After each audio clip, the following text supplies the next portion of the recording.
NTV নিয়মিত আয়োজন IFIC bank নিবেদিত এই সময়ে আপনাদের সবাইকে স্বাগত জানাচ্ছি। আমি শফিক শাহিন।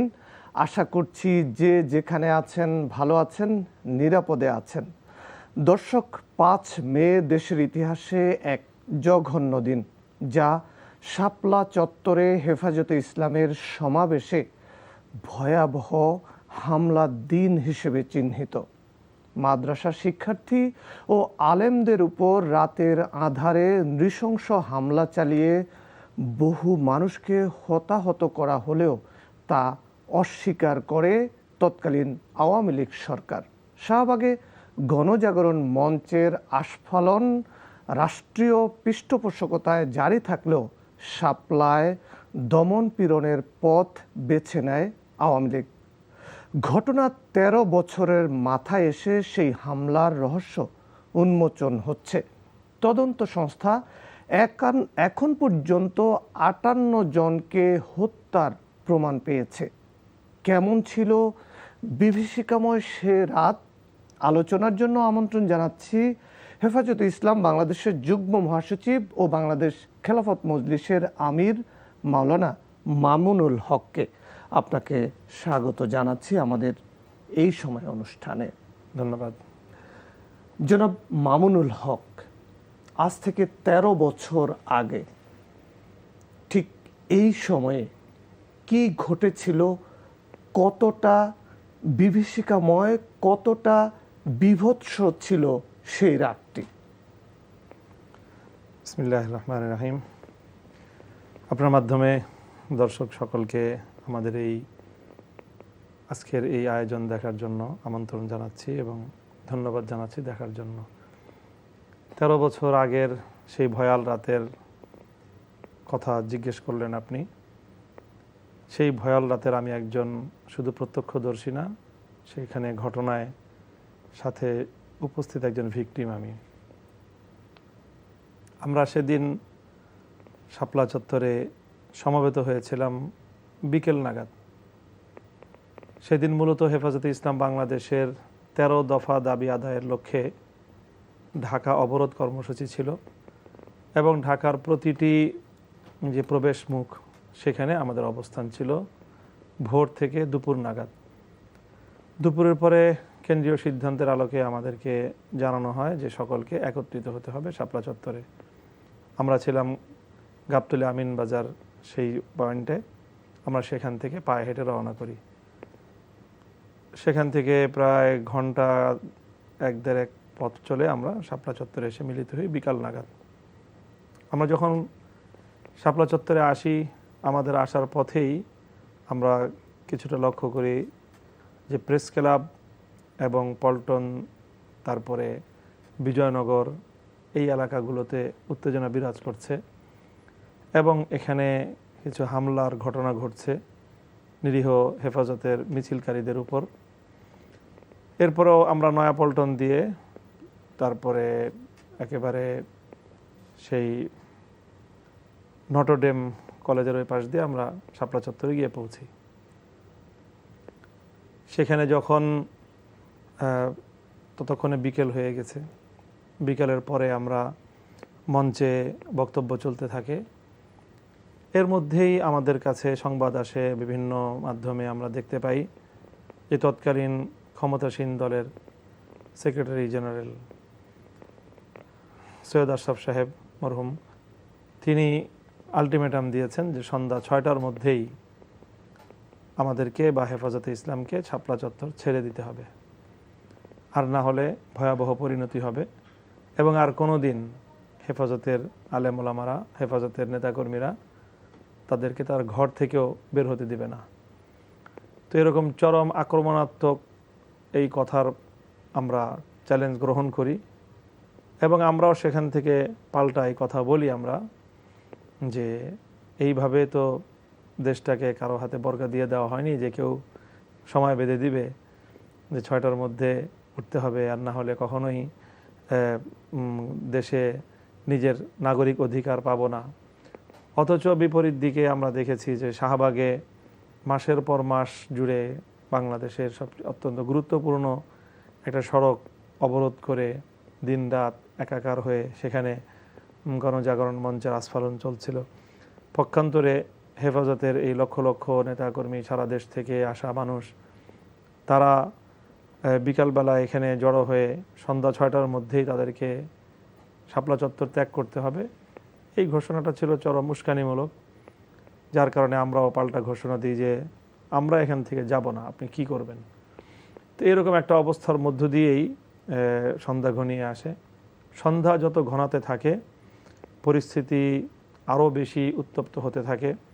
চারিদিক থেকে আমাদের নেতাকর্মীরা আমাদের কাছে মঞ্চে সংবাদ পৌঁছাতে থাকে যে মানুষ একের পর এক নিহত হচ্ছে, হামলা হচ্ছে, গুলিস্তান থেকে শুরু করে, বিশেষ করে এই এলাকাটায়, গুলিস্তান এলাকায় যেখানে আওয়ামী লীগের দলীয় কার্যালয়, সেখানে আশেপাশে এমনও সংবাদ 0 পয়েন্ট থেকে একেবারে গোলাপ শাহ মাজার, এই বঙ্গবন্ধু এভিনিউ যেটাকে বলা হতো, সেই আওয়ামী লীগের যে অফিস ছিল, সেখানে বেশ কিছু আমাদের লোকজনদেরকে পিটিয়ে হত্যা করা হয়েছে। কাউকে ধারালো চাকু দিয়ে, ছুরি দিয়ে আঘাত করে তাদেরকে হত্যা করা হয়েছে, এই ধরনের সংবাদও আমাদের কাছে পৌঁছতেছিল।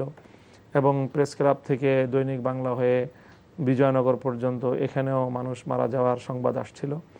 এর মধ্যেই আমরা যখন মঞ্চে ছিলাম, আসরের পরে মাগরিবের বেশ কিছুক্ষণ আগেই একটা লাশ বাইতুল মোকাররম দক্ষিণ উত্তর গেট থেকে মানুষজন তাকে একটা চৌকিতে করে আমাদের কাঁধে করে এই মঞ্চের সামনে নিয়ে আসে, শাপলা চত্বরে নিয়ে আসে। ওই লাশটা সেখানে পৌঁছার পর সেখানে পরিস্থিতি আরও বেশি উত্তেজনা ছড়িয়ে পড়ে, আমরা আবেগ আপ্লুত হয়ে পড়ি এবং আমাদের কাছে চারিদিক থেকে এভাবে নিহত হওয়ার, শহীদ হওয়ার সংবাদগুলি আমাদের কাছে পৌঁছতেছিল এবং আমরা দেখছিলাম যে চারিদিকে এক ভয়াবহ পরিস্থিতি।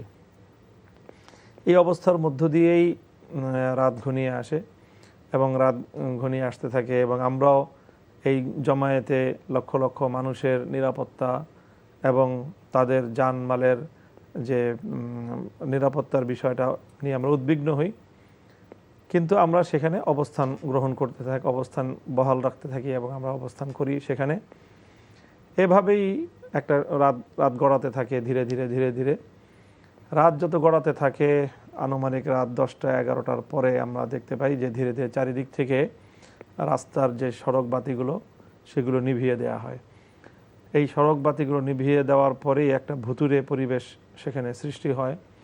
তখন আমরা হেফাজতের নেতাকর্মীরা নিজেদেরকে সেফ রাখার জন্য, নিরাপদ রাখার জন্য যতটা পারি আমরা মঞ্চের কাছাকাছি এসে ক্লোজ হয়ে আমরা অবস্থান গ্রহণ করতে থাকি, যাতে কেউ বিচ্ছিন্নভাবে কোথাও হামলার শিকার না হয়। কারণ আমাদের কাছে সারাদিন সংবাদ আসছিল যে বিচ্ছিন্নভাবে বিভিন্ন জায়গায় সরকার দলীয় লোকজন, বিভিন্ন তাদের দলীয় কর্মীরা, সন্ত্রাসীরা, যুবলীগ, ছাত্রলীগ এই জাতীয়, তারা হেফাজতের বিচ্ছিন্ন নেতাকর্মীদেরকে হামলা করে তাদেরকে হত্যা করছে। কাজে এই জন্য আমরা নেতাকর্মী সকলকে মঞ্চের একেবারে মিলিত হয়ে এই নিরাপদ অবস্থানে এখানে থাকার জন্য, অবস্থান গ্রহণ করার জন্য আমরা নির্দেশনা দিতে থাকি। আর এদিক দিয়ে আমরা অপেক্ষা করতে থাকি যে আমাদের আমির আল্লামা আহমদ শফি, তিনি তখন লালবাগে অবস্থান করছিলেন, তিনি মঞ্চে আসবেন এরকম একটা আমাদেরকে জানানো হয়। আমরা তার অপেক্ষায় ছিলাম এবং তিনি লালবাগ থেকে রওনাও হয়েছিলেন। কিন্তু রাস্তার মধ্যখানে আইন শৃঙ্খলা রক্ষাকারী বাহিনী রাস্তার নিরাপত্তার অজুহাতে ওনাকে আর মঞ্চে যেতে দেয়নি, ওনাকে আবার ফেরত লালবাগে নিয়ে যান। তো উনিও আসেন না এবং এরকম একটা পরিস্থিতি যে আমরা ওখান থেকে নতুন কোনো কিছু চিন্তা করার কোনো সুযোগ ছিল না। এভাবেই পথ চলতে থাকে, রাত গভীর হতে থাকে। এর মধ্যে বিভিন্ন মাধ্যমে আমাদের কাছে সংবাদ আসতে থাকে যে ভয়াবহ ক্র্যাকডাউন হবে, এখানে সাঁড়াশি অভিযান চলবে। তো আমরা যারা নেতৃবৃন্দ ছিলাম সেখানে নিজেরা পরামর্শ করেছি যে এই মুহূর্তে আমাদের কি করণীয়। তো আমরা পরামর্শক্রমে দুটো বিষয় তখন আমাদের সামনে আসে। একটা হলো যে আমাদের আমির মহোদয় উনি যদি না আসতে পারেন তাহলে তো নতুন কোনো ডিসিশন এখানে নেওয়া সম্ভব না। আর দ্বিতীয় হলো এই রাতের গভীরে এই লক্ষ লক্ষ মানুষ এবং অনেকেই ঢাকার বাইরের মানুষ, যারা এখানকার রাস্তাঘাট চেনে না, কোথাও জানে না কোথায় যাবে, এই মানুষগুলোকে যদি এখন এভাবে এখান থেকে বিচ্ছিন্ন করে দেওয়া হয় তাহলে এরা ভয়াবহ নিরাপত্তাহীনতার সম্মুখীন হবে। কারণ আমাদের কাছে সারাদিন যে সংবাদ, সেই সংবাদগুলো হলো আমাদের অধিকাংশ এই মানুষ যারা নেতাকর্মীরা যারা মারা গিয়েছে, শহীদ হয়েছে, তারা সব আওয়ামী লীগের সন্ত্রাসীদের হাতে নিহত হয়েছে এবং তারা বিভিন্ন মোড়ে মোড়ে পথে পথে তারা সশস্ত্র প্রহরা বা সশস্ত্র অবস্থান গ্রহণ করেছে এবং হেফাজতের নেতাকর্মীদের উপর তারা হামলা চালিয়ে এইভাবে হত্যাযজ্ঞ চালিয়েছিল। এই জন্য আমাদের বিকল্প কোনো পথ ছিল না। আমরা এই জন্য আগে থেকেই তাদের সেক্রেটারি জেনারেল সৈয়দ আশরাফ ওনার সাহেবের উস্কানি এবং হেফাজতের নেতাকর্মীদের মানে যে অধিকার, তাদের যে দাবি, সেই দাবি আদায়ের একটা উপায় হিসাবে সেখানে অবস্থান করার ঘোষণা দেওয়া হয় এবং এইভাবেই চলতে থাকে। এরপরে যখন রাত গড়াতে থাকে, আনুমানিক রাত 2টার পরেই আমরা দেখতে পাই যে চারিদিক থেকে ধীরে ধীরে আইন শৃঙ্খলা রক্ষাকারী বাহিনীর দল ভারী হচ্ছে। অনেক, শত শত নয়, হাজার হাজার আইন শৃঙ্খলা রক্ষাকারী বাহিনী সাজোয়া যান নিয়ে এবং এপিসি যে কার থাকে সেটাকে সামনে রেখে, জল কামান এগুলোকে সামনে রেখে তারা তার পেছন দিকে সারিবদ্ধ হচ্ছে। নটরডেম কলেজের এই পাশে আমি ছিলাম, আমি ব্যক্তিগতভাবে সেটা নিজেই প্রত্যক্ষ করতে থাকি যে তারা এরপরে রাত আনুমানিক হয়তো 2:30-3টা হবে, এই সময়টায় তারা ধীরে ধীরে মঞ্চের দিকে মার্চ করে এবং মুহুর্মুহু তাদের রাইফেলগুলো সামনের দিকে, ডানের দিকে, বাম দিকে তাক করে মানে মুহুর্মুহু ফায়ার করতে থাকে। সাউন্ড গ্রেনেড, সেটা তো আমরা তখন বুঝি নাই যে কোনটা সাউন্ড গ্রেনেড, কোনটা টিয়ার শেল এবং কোনটা বুলেট, এটা তো ওখান থেকে বোঝা যায় না। আমি একেবারে নটরডেমের এবং এই শাপলা চত্বরের মাঝামাঝি একটা পেট্রোল পাম্প আছে, সেই পেট্রোল পাম্পের সাথে একটা ভবনে আমি ওখানে অবস্থান করে দেখছিলাম। সেই পেট্রোল পাম্পে অনেক মানুষ, যখন নাকি অভিযানটা শুরু হয়, সেই অভিযানের সময়ে অনেক মানুষ তারা আত্মরক্ষার জন্য পেট্রোল পাম্পের ওই জায়গাটায় অবস্থান নেয়। সড়ক থেকে সর্বোচ্চ 100 গজ দূরে হবে। আমরা দেখলাম যে সেই সড়কে দাঁড়িয়ে পুলিশ একেবারে পেট্রোল পাম্পের দিকে বন্দুক তাক করে সেখানে ফায়ার করছে। 100 গজ দূর হবে সর্বোচ্চ, এবং সেখানে মানুষ, শত শত মানুষ সেখানে জটলা, নিরস্ত্র, এবং তারা সেখানে মানে আত্মরক্ষার জন্যই তারা সড়ক থেকে সরে গিয়ে পেট্রোল পাম্পের ওই জায়গাটায় আশ্রয় নিয়েছে। সেখানেও সেই মানুষগুলোকে তাক করে গুলি করে সেখানে অসংখ্য মানুষ তারা সেখানে হতাহত হয়েছে। এইভাবেই প্রায় আধা ঘন্টাখানিক এই অভিযান পরিচালিত হয়, বিকট আওয়াজ চারিদিক থেকে, এবং এই ঝাঁঝালো মানে পরিস্থিতি, টিয়ার শেলের ঝাঁঝালো অবস্থা, আর অসংখ্য মানুষ মানে ইতস্তত বিক্ষিপ্ত ছুটোছুটি করছে, বহু মানুষ নিস্তেজ হয়ে রাস্তায় পড়ে আছে। এক বিভৎস দৃশ্য, যেটা অনেকটা একটা যুদ্ধ বিধ্বস্ত এলাকার মতো, যেখানে একটা রণাঙ্গনে মানুষ হতাহত হয়ে সৈন্যরা যেরকম লাশ হয়ে পড়ে থাকে, ঠিক ওরকম একটা বিভীষিকাময় পরিস্থিতি গোটা শাপলা চত্বরকে কেন্দ্র করে আশপাশের জায়গাগুলোতে পরিস্থিতি তৈরি হয়েছিল। শাপলার সেই রাতের বিভীষিকা কাটিয়ে ভোর হলো, দেশের মানুষ কি প্রত্যক্ষ করলো, আপনারা কি দেখলেন? যখন এই তাণ্ডব বন্ধ হলো, বন্ধ হওয়ার পরে 10-15-20 মিনিট পরে ধীরে ধীরে সবাই যে যেখানে আটকা পড়েছিল, ভালো ছিল, সুস্থ ছিল বা আহত ছিল, চলার মতো অবস্থা যাদের ছিল, তারা ধীরে ধীরে জায়গাগুলো থেকে বের হয়ে আসলো। আমরা একটা ভবনে আটকা পড়েছিলাম, সেখান থেকেও বের হলাম। বের হয়ে আমি বিশেষত কমলাপুরের দিকে, বাংলাদেশ ব্যাংকের পিছন দিক দিয়ে কমলাপুরের দিকে আমরা বের হলাম। শত শত মানুষ, হাজার হাজার মানুষ চলছে, কারো গায়ে কাপড় নেই, কেউ আহত অবস্থায়, রক্তাক্ত অবস্থায়। আমাদের সাথে এমনও অনেক মানুষ ছিলেন যারা চলতে পারছে না, এমনভাবে ইনজুর্ড হয়েছে।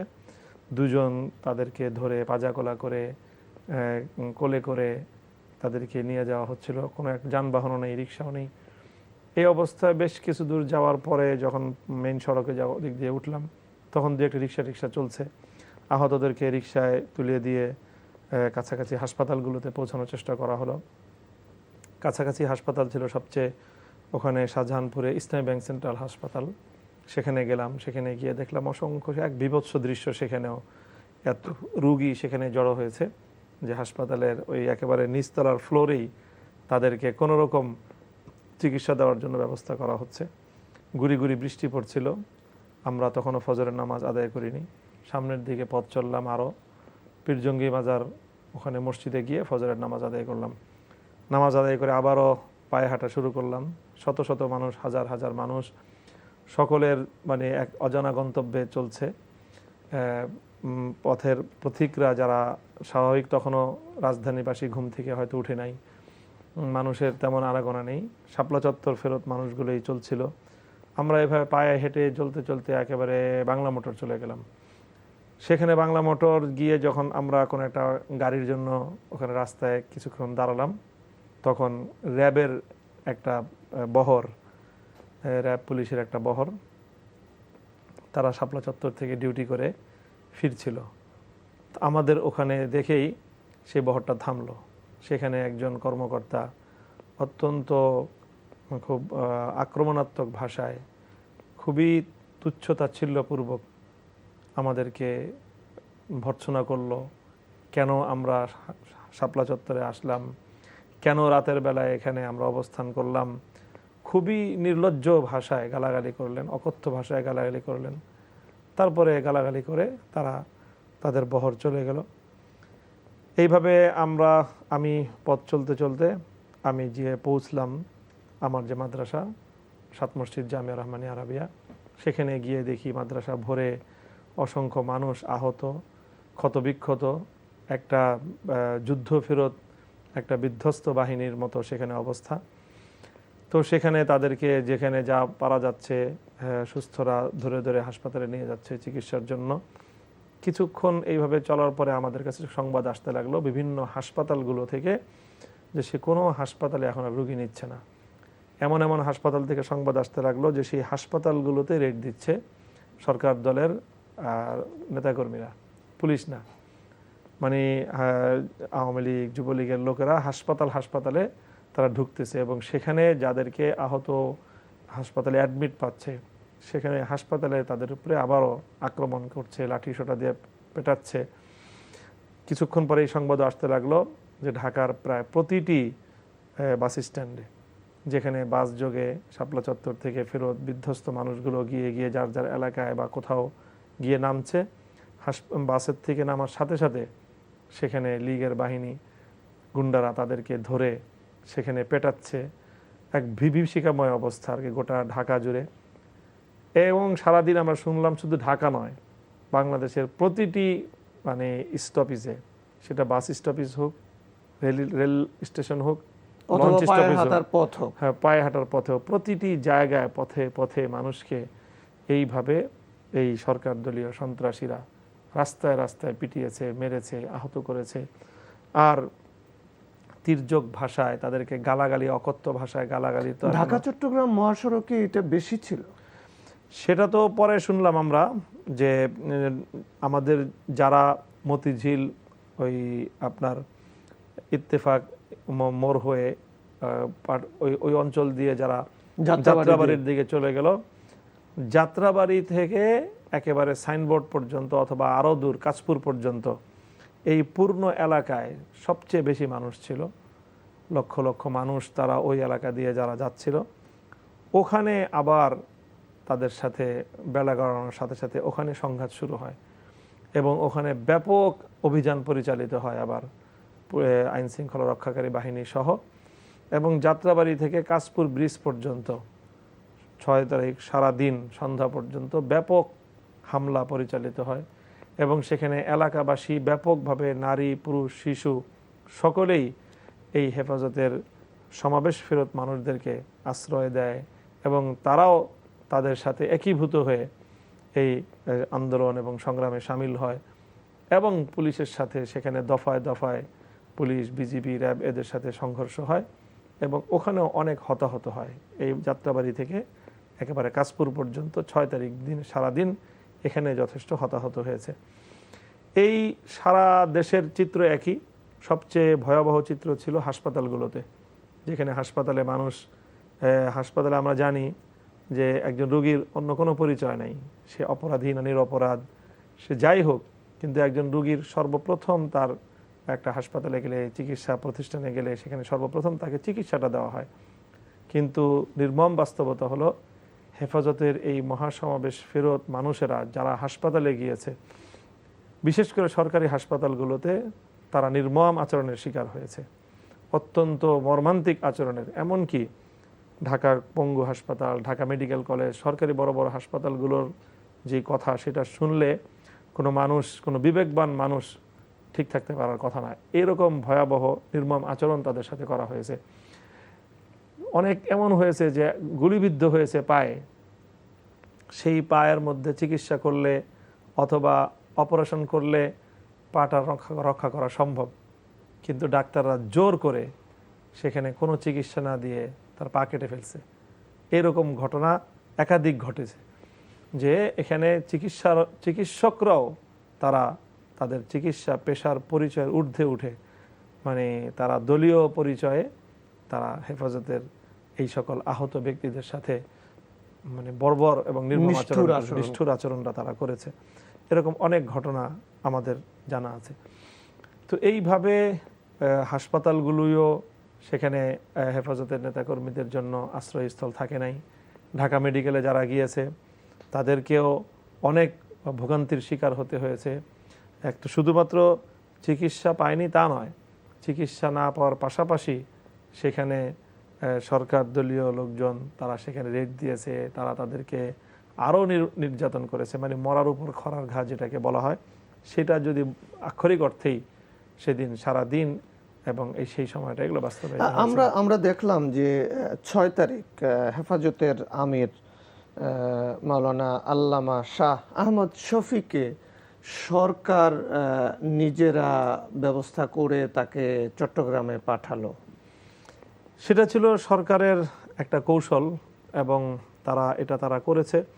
আল্লামা আহমদ শফী এমন একটা বয়সের মানুষ ছিলেন যে তাকে আসলে টর্চার করা যায় না এবং তাকে জেলখানায় নেওয়াটা ঝুঁকিপূর্ণ। তো উনি যদি ঢাকায় থাকেন, এ অবস্থায় অবস্থান করেন, তাহলে ঢাকায় ঘটে যাওয়া এই সব ঘটনার পরেও হেফাজতের এই বিধ্বস্ত নেতাকর্মীদের জন্য তিনি একটা আশ্রয় থেকে যান। তো এই জন্য আইন শৃঙ্খলা রক্ষাকারী বাহিনী ওনাকে অবরুদ্ধ করে, ওনাকে একরকম ওনার ইচ্ছার বাইরে ওনাকে জোরপূর্বক একরকম জোর করে তারা ওনাকে লালবাগ থেকে এয়ারপোর্টের দিকে নিয়ে যায় এবং ওনাকে চট্টগ্রামে পাঠিয়ে দেয়। কিন্তু আল্লামা জুনায়েদ বাবুনগরী, যিনি হেফাজতের সেকেন্ড ম্যান ছিলেন তখন, ওনাকে মহাসচিব ছিলেন, ওনাকে আইন শৃঙ্খলা রক্ষাকারী বাহিনী ওখান থেকেই তারা তাদের নিজেদের হেফাজতে নিয়ে যায় এবং ওনার উপর বিভীষিকাময় ভয়াবহ নির্মম অত্যাচার চালায়। এমনকি তাদের অত্যাচারে তিনি মরণাপন্ন হয়ে যান। এমন অবস্থা হয় যে ওনাকে শেষ পর্যন্ত আইসিইউতে পর্যন্ত নিতে হয়েছে। শেষ পর্যন্ত সরকার চিন্তা করে যে আইসিইউতে নেওয়ার পরে যে কোনো মুহূর্তে ওনার মৃত্যু সংবাদ আসবে, তখন দ্রুত সরকার কোর্ট বসিয়ে রাতের বেলা কোর্ট বসিয়ে উকিলকে ধরে নিয়ে গিয়ে তারপরে সেখান থেকে তারা জামিন দিয়ে দেয়, তখন তিনি আইসিইউতে। এই আচরণগুলি হেফাজতের নেতাকর্মীদের সাথে তখন হয়েছে। কিন্তু আল্লামা আহমদ শফী যে লালবাগে ওনাকে যে চট্টগ্রাম পাঠিয়ে দেওয়া হয়েছে, এটাও মূলত ঢাকাকে এবং ঢাকার শহরে হেফাজতের নেতাকর্মীদেরকে আশ্রয়হীন করার একটি সরকারি কৌশল ছিল। জি, তারপরে আমরা দেখলাম যে আবার হেফাজতের সাথে তখনকার সরকার, আওয়ামী লীগ সরকারের একটা ভালো সম্পর্ক।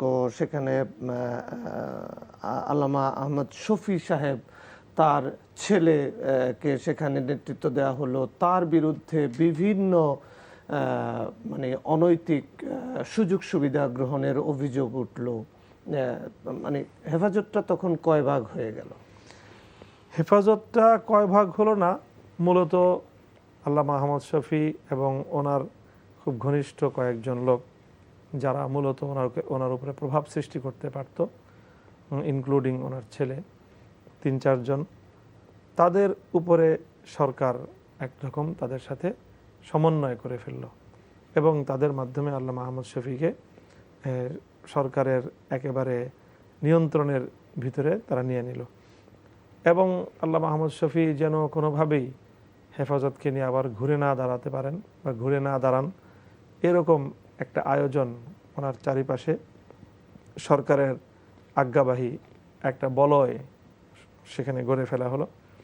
এবং সেই বলয়ের মাধ্যমেই আল্লামা আহমদ শফী রহমতুল্লাহ আলাইহের একেবারে অন্তিম সময় পর্যন্তই এই বলয়টাকে সরকার লালন পালন করে এবং এইভাবেই হেফাজতকে মূলত তার পূর্ণ শক্তিমত্তা নিয়ে সরকারের অন্যায় এবং অত্যাচারের বিরুদ্ধে প্রতিবাদী ভূমিকা থেকে নির্লিপ্ত রাখার একটা প্রয়াস সরকার চালায়। তারপরে সেই হেফাজত আবার শেখ হাসিনাকে কৌমি জননী উপাধি দিল। এটা আমি বলবো আসলে এটা হেফাজতের ব্যাপারে একটা ভুল ইনফরমেশন কিংবা অপপ্রচার। হেফাজতের পক্ষ থেকে বা হেফাজতের কোনো দায়িত্বশীল বা হেফাজত রিলেটেড কেউ এই শেখ হাসিনাকে কওমি জননী উপাধি দেয়নি। তাহলে সেখানে যে বিষয়টা ছিল, সেখানে যে বিষয়টা ছিল সেটা হলো যে কওমি মাদ্রাসার যে সনদ, এই সনদের রাষ্ট্রীয় স্বীকৃতির একটা দাবি ছিল দীর্ঘদিনের কওমি মাদ্রাসার, এবং এই দাবিটা সর্বপ্রথম ব্যাপকভাবে জোরালো হয় 2001 থেকে 6 যে 4 দলীয় জোট সরকারের আমলে, এবং সেই সময়ে এটা নিয়ে বৃহৎ কর্মসূচি পালিত হয়। সেই কর্মসূচির প্রেক্ষিতে জোট সরকারের একেবারে শেষ দিকে তৎকালীন প্রধানমন্ত্রী বেগম খালেদা জিয়া তিনি একটা ওলামাদের সাথে আলোচনা করে ওলামা সম্মেলনের মাধ্যমে তিনি নীতিগত সিদ্ধান্ত ঘোষণা করেন যে কওমি সনদকে রাষ্ট্রীয় স্বীকৃতি প্রদান করা হবে, এবং তার সেই ঘোষণার আলোকে একটা অফিসিয়াল কার্যক্রম পরিচালিত হয়, সরকারি গেজেট প্রকাশিত হয়, এবং কওমি সনদের রাষ্ট্রীয় স্বীকৃতির বুনিয়াদ ততদিনে প্রতিষ্ঠিত হয়ে যায়। প্রধানমন্ত্রীর ঘোষণা এবং সেই আলোকে শিক্ষা মন্ত্রণালয় থেকে গেজেট আকারে সেটা প্রকাশিত হওয়া, এই কাজগুলি জোট সরকারের আমলে বেগম খালেদা জিয়ার আমলেই হয়, এবং এটা আমি মনে করি বেগম জিয়ার একটা বড় ধরনের অবদান এটা। এরপরে 111-এর সরকার আসে। 111-এর সরকারের আমলে এই কাজগুলো আবার এটা স্থগিত হয়ে যায়, আর কার্যক্রম অগ্রসর হয়নি। কিন্তু ইতিমধ্যে তো গেজেট অলরেডি হয়ে গিয়েছে। এরপরে 111-এর সরকার আসে। 111-এর সরকারের পরে আবার 2008 সালে নির্বাচন হয়ে আওয়ামী লীগ গভর্নমেন্ট ফর্ম করে। এই কওমি অঙ্গন থেকে এই দাবিটা কিন্তু অব্যাহতভাবেই ছিল। সেই দাবি নিয়ে একসময় সরকারের সাথে নেগোসিয়েশন হয়, এবং সরকার একসময় কওমি আলেম ওলামাদের সাথে এই বিষয়ে একটা আন্ডারস্ট্যান্ডিং আসে, এবং কওমি সনদকে একটা আইন তৈরি করার মধ্য দিয়ে সেটাকে সনদের স্বীকৃতি বাস্তবায়ন করা হয়, স্বীকৃতি ঘোষণা করা হয়। সেই স্বীকৃতির ঘোষণার জন্য ঘোষণার পর সরকারের প্রধানমন্ত্রীর খুব একটা তার ব্যক্তিগত আগ্রহের প্রেক্ষিতেই যে আলেম ওলামাদের পক্ষ থেকে তিনি একটা একটা এই কি বলে শুকরানা মাহফিল মাধ্যমে আলেম ওলামাদের কাছ থেকে তিনি অভিনন্দন গ্রহণ করতে চান। সেটার জন্য সোহরাওয়ার্দী উদ্যানে সেই আয়োজনটা করা হয়েছিল। সেই আয়োজনটা মূলত ছিল কওমি মাদ্রাসা শিক্ষা বোর্ডের পক্ষ থেকে, এটা হেফাজতের বিষয় ছিল না, এটা ছিল শিক্ষা বোর্ডের বিষয়। কিন্তু সেখানে আল্লামা আহমদ শফী তখনই তিনি হলেন ওই শিক্ষা বোর্ডের প্রধান ব্যক্তি, চেয়ারম্যান। উনি শিক্ষা বোর্ডের চেয়ারম্যান, কাজেই উনি সেখানে উপস্থিত ছিলেন শিক্ষা বোর্ডের চেয়ারম্যান পরিচয়, এবং অন্যান্য শিক্ষা বোর্ডের নেতৃবৃন্দ তারাও সকলে ছিলেন। কিন্তু যারা নিছক শুধু হেফাজতের নেতৃবৃন্দ, শিক্ষা বোর্ডের তেমন কোনো দায়িত্ব না, তারা কিন্তু সেখানে কেউ ছিলেন না। যেরকম সেখানে আল্লামা জুনায়েদ বাবুনগরী, কিন্তু তিনি সেখানে উপস্থিত হন নাই। এখন যিনি আমির হেফাজত আল্লামা শাহ মুহিবুল্লাহ বাবুনগরী, তিনিও সেখানে ছিলেন না। তারপরে তৎকালীন হেফাজতের নায়েবে আমির এবং ঢাকা মহানগরীর যিনি সভাপতি ছিলেন আল্লামা নূর হোসেন কাসিমি, তিনিও কিন্তু সেই মঞ্চে ছিলেন না। অর্থাৎ যারা হেফাজত নেতৃবৃন্দ শুধু, তারা কিন্তু কেউই সেই মঞ্চে ছিলেন না। সেই মঞ্চে ছিলেন হলো মূলত যারা শিক্ষা বোর্ড কেন্দ্রিক দায়িত্বশীল, যারা সেই বোর্ডের একজন ব্যক্তি ছিলেন যিনি মূলত আওয়ামী রাজনীতির সাথে প্রত্যক্ষভাবে জড়িত ছিলেন, এবং আওয়ামী লীগের নমিনেশনে যিনি নির্বাচন করার জন্যও তিনি মাঠে ময়দানে কাজ করেছেন, মাওলানা রুহুল আমিন সাহেব, গহরডাঙ্গা অর্থাৎ গোপালগঞ্জের। তিনি শিক্ষা বোর্ডের দায়িত্বশীল হিসাবে সেই মঞ্চে ছিলেন। তিনি নিজের পক্ষ থেকে অতি উৎসাহী হয়ে এই কওমি জননীর ঘোষণাটা তিনি দিয়েছিলেন, যে এই ঘোষণা আমাদের কওমি অঙ্গনে কেউ গ্রহণ করেনি, এবং এই ঘোষণা দেওয়ার কারণে তিনি ব্যাপকভাবে সমালোচিত হয়েছেন এবং এই ঘোষণাটা প্রত্যাখ্যাত হয়েছে। কাজেই এই কওমি জননী ঘোষণা দেওয়াটা এটার কোনোভাবেই রেসপন্সিবিলিটি হেফাজতের উপরে আসে না, ইভেন কওমি আলেম ওলামাদের মেইন স্ট্রিমের তাদের উপরেও আসে না। এটা একজন ব্যক্তি, আওয়ামী ঘরানার একজন ব্যক্তির অতি উৎসাহী একটা বক্তব্য। এটা শুধুমাত্র গোপালগঞ্জের অথবা আওয়ামী লীগের নমিনেশন প্রত্যাশী একজন ব্যক্তির, তিনি আশা করছিলেন যে তখন তিনি নড়াইল 1 আসন থেকে নির্বাচন করবেন। তো সেই নির্বাচনের মনোনয়ন প্রত্যাশী একজন ব্যক্তি তার নেত্রীকে তোষামোদি করতে গিয়ে কওমি জননী এই কথাটা বলেছেন। ওকে, হেফাজতের সেই রাতের ঘটনায় আপনারা কতজনের তথ্য পেয়েছেন যে হতাহত হয়েছে, বিশেষ করে হত্যাকাণ্ডের শিকার হয়েছে? আপনারা কতজনের তথ্য পেয়েছিলেন? দেখেন, সেই ঘটনার পর তো এক ভয়াবহ অবস্থা। হেফাজতের নেতৃবৃন্দ, সে এক আল্লামা আহমদ শফি সাহেব ছাড়া আর আল্লামা জুনায়েদ বাবুনগরী তো গ্রেফতার হয়ে গেলেন, আমিও কিন্তু তখন গ্রেফতার হয়ে গেলাম। 21 তারিখ না, 21শে মে আপনি গ্রেফতার হলেন? না, আমি তো আরো ওই সময়টায় 2013 সালের কথা বলছি। 2013 সালের মে মাসের এই মাঝামাঝি দিকে, 21শে মে সম্ভবত আপনি গ্রেফতার হয়েছে। তো আমি গ্রেফতার হলাম। আর অন্যান্য নেতৃবৃন্দ তারাও কিন্তু সবাই আত্মগোপনে ছিলেন দীর্ঘদিন। আত্মগোপনে থেকেও তারা সারা দেশের সকল শহীদ পরিবার, যাদের তথ্য, তাদের পরিচয়, ঠিকানা শনাক্ত করা সম্ভব হয়েছে, সেখানে তাদের সাথে যোগাযোগ করেছেন।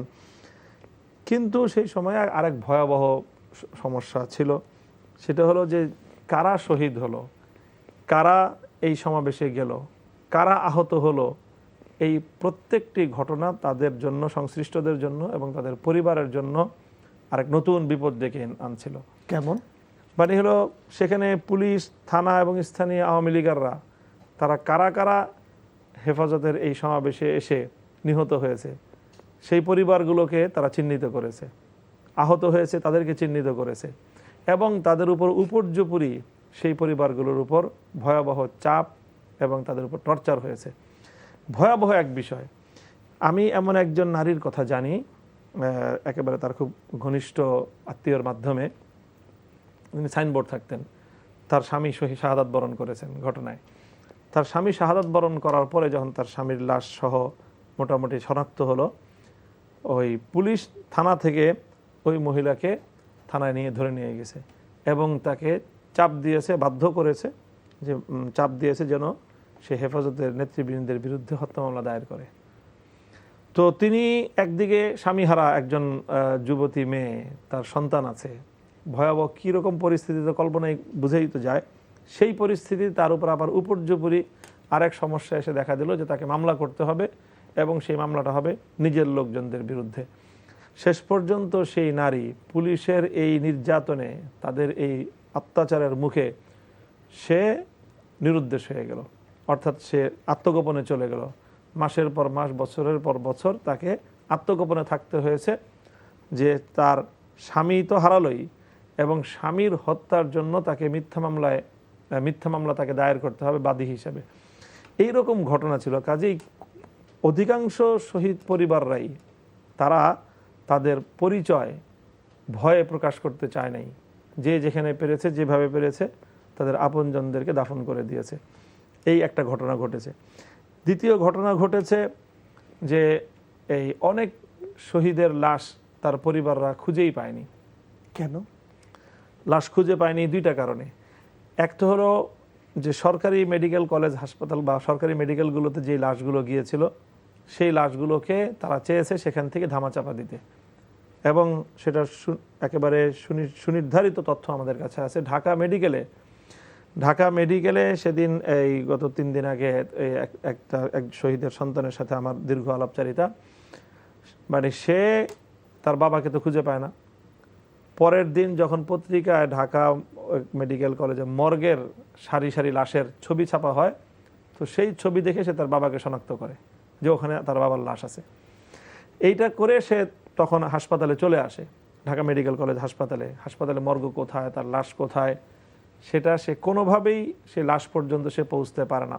অনেক চেষ্টা করে শেষ পর্যন্ত সেই ছেলেটা একা শেষ পর্যন্ত অনেক কথাবার্তা বলে অনেককে ম্যানেজ করে সে তার বাবার লাশ পর্যন্ত পৌঁছে।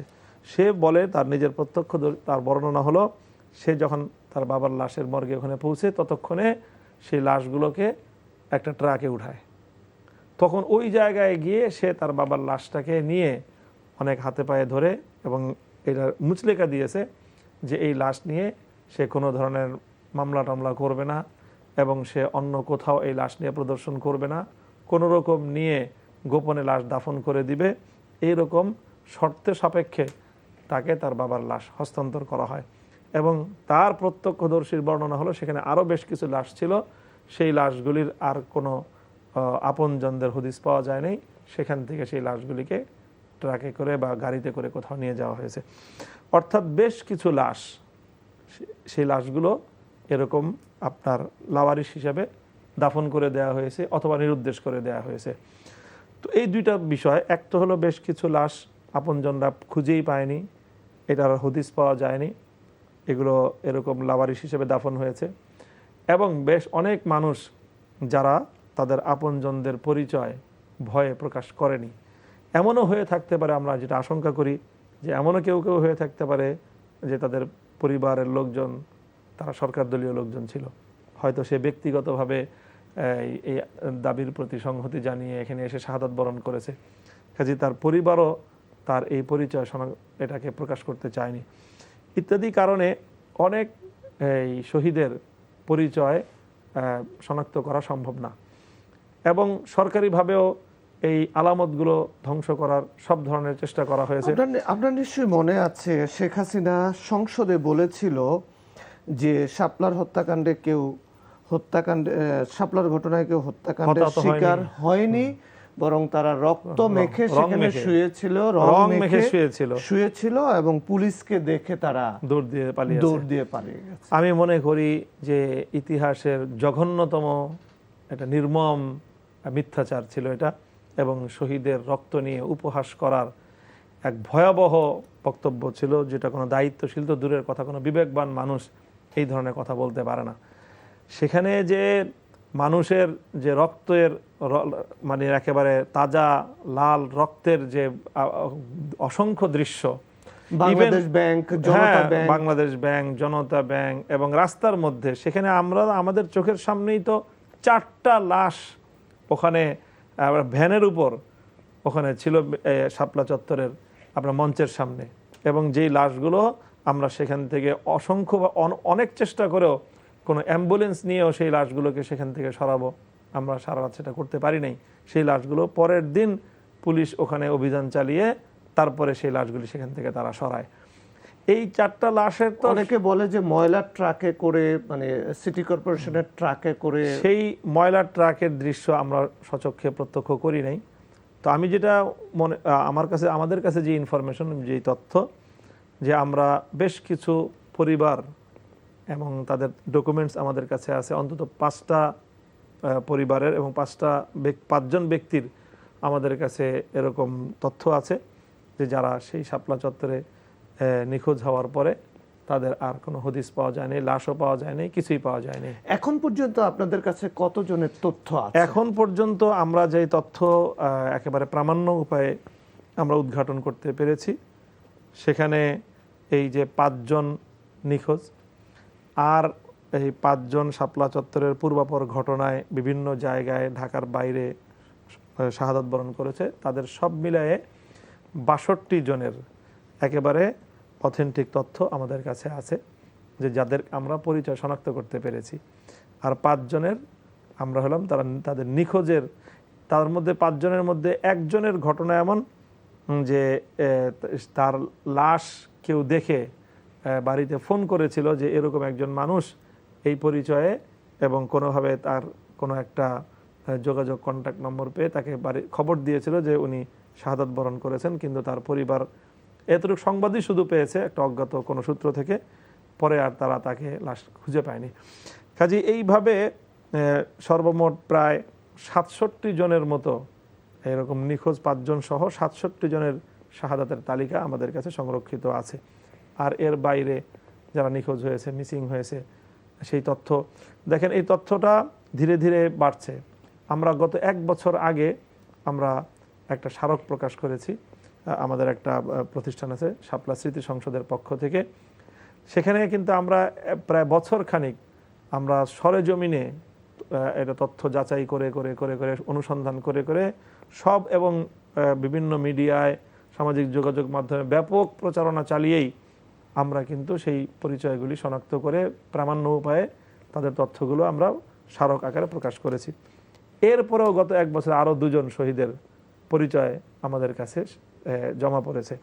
তো আমরা আশা করি যে এবছর 5ই মে যে ব্যাপকভাবে বিভিন্ন সামাজিক সংগঠন, রাজনৈতিক সংগঠন যেভাবে শাপলা চত্বর নিয়ে একটা ব্যাপক আলোচনা হচ্ছে, হয়তো অনেকেই আরও শহীদদের এরকম হয়তো পরিচয় শনাক্ত হতে পারে। আন্তর্জাতিক অপরাধ ট্রাইব্যুনালের যিনি প্রধান আছেন prosecutor, chief prosecutor Aminul Islam, তিনি তথ্য দিয়েছেন যে এখন পর্যন্ত তাদের অনুসন্ধানে 58 জনের মৃত্যুর সংখ্যাটি তারা নিশ্চিত করেছেন। হ্যাঁ, সেই সংখ্যার এই সন্ধানের ক্ষেত্রে আমাদের সাথে তাদের একটা কোঅপারেশন আছে। এর বাইরে আমাদের কাছে আরও কিছু, যেটা বললাম যে পূর্বাপর শাহাদাত বরণকারী। তাহলে আমরা যদি একটু পেছনে ফিরে যাই, অধিকার যে সংগঠনটি, মানবাধিকার সংগঠন, তারা তো তখন 62 জন নিহত হওয়ার তথ্য দিয়েছিল। হ্যাঁ, অধিকারের সেই তথ্য, সেটা একেবারে খুব অল্প সময়ের মধ্যে তারা তথ্য উদ্ঘাটন করেছিল। তবে সেই তথ্যের মধ্যে কিছু কিছু পরিচয় ছিল যেগুলো আনকমপ্লিট ছিল, যার কারণে সেখানে একই ব্যক্তির একাধিক জায়গায় ভিন্ন ভিন্ন নামে পরিচয় এসেছিল। কিন্তু দুর্বলতা থাকলে সেটাকে কি খারিজ করে দেয়া যায়? না না, সেটা মানে বলতেছি দুর্বলতা হলো 2-4 জনের পরিচয় হয়তো এমন হয়েছে যে একেবারে পূর্ণ পরিচয় আসতে পারেনি। কিন্তু অধিকার যেই 62 জন, অলমোস্ট মোর দ্যান 50, মানে 50 জনের বেশি সেই তালিকা অথেন্টিক। মানে আপনাদের কাছে এখন যে তথ্য, আন্তর্জাতিক অপরাধ ট্রাইব্যুনাল কাছে যে তথ্য এবং অধিকারের সেই সময়ের যে তথ্য কাছাকাছি, কিন্তু গভর্নমেন্ট কিন্তু এটাকে বরাবরই অস্বীকার করে আসছিল। আদিলুর রহমান খান এবং নাসির উদ্দিন এলান, এদেরকে তখন মামলা দিয়ে জেলখানায় নিল। এটা তো আমি বলি যে বাংলায় বলে একটা চোরের মায়ের বড় গলা। এটা অত্যন্ত দুর্ভাগ্যজনক একটা বিষয় যে এরকম জাজ্জল্য একটা সত্যকে শুধুমাত্র ক্ষমতার দাম্ভিকতায়, ক্ষমতার জোরে অস্বীকার করার এবং জ্বলন্ত এক ইতিহাসকে মুছে ফেলার একটা পায়তারা ছিল শেখ হাসিনার। এটা 5ই আগস্টের পরে এত সময় লাগলো কেন যে এই মামলার তদন্ত করতে? 13 বছরের মাথায় এসে এখন 5ই মে আমরা জানতে পারলাম যে 58 জন নিহত হয়েছে, তাদের তথ্য উপাত্তে আসছে। এই অন্তর্বর্তী সরকারের এই এত দীর্ঘ সময়ে তাহলে কি হলো? না, এটা মূলত অন্তর্বর্তী সরকারের প্রায় আন্তর্জাতিক অপরাধ ট্রাইব্যুনাল গঠিত হওয়ার পরপরই আমরা সেখানে মামলা দায়ের করেছি। মামলাটা তারা আমলে নিয়েছে। আমলে নিয়ে এই মামলার যে কাগজপত্র, ফাইলপত্র, এটা অনেক ভারী। ফাইলটা খুব হালকা না, অনেক ভারী। ডকুমেন্টস, বিভিন্ন পত্রপত্রিকা, আন্তর্জাতিক গণমাধ্যমের যে সকল ডকুমেন্টস, জাতিসংঘের ডকুমেন্টস, তারপরে হলো প্রত্যক্ষদর্শী সাক্ষী, এর কোনোটাই তো গোছানো ছিল না।